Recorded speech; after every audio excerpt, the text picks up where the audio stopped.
Well, one of the things about Abrahamic tradition is the Abrahamic traditions didn't really develop a concept of karma.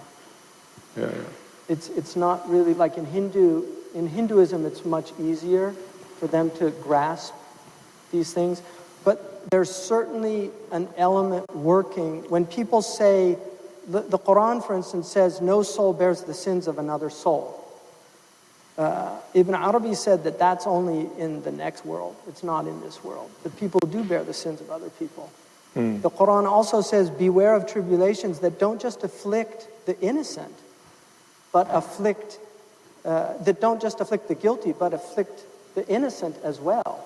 Yeah. And so, first of all, suffering, we learn a great deal from suffering. And I'm not going to justify the heinous crimes and these things, but and this is for some people very, very glib response to the suffering, but free will is a package deal.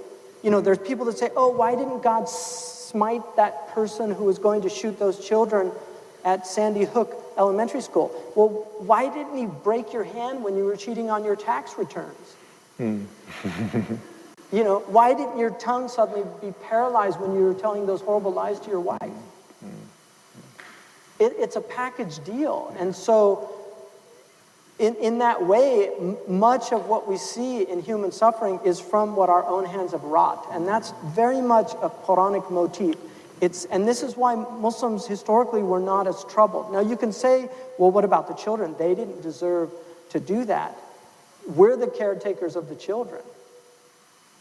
And that's, again, free will. We are the caretakers. So when the atheist says, where's God in all this? Our response is, where are God's people? And in some ways, I mean... Like, we have moral responsibility.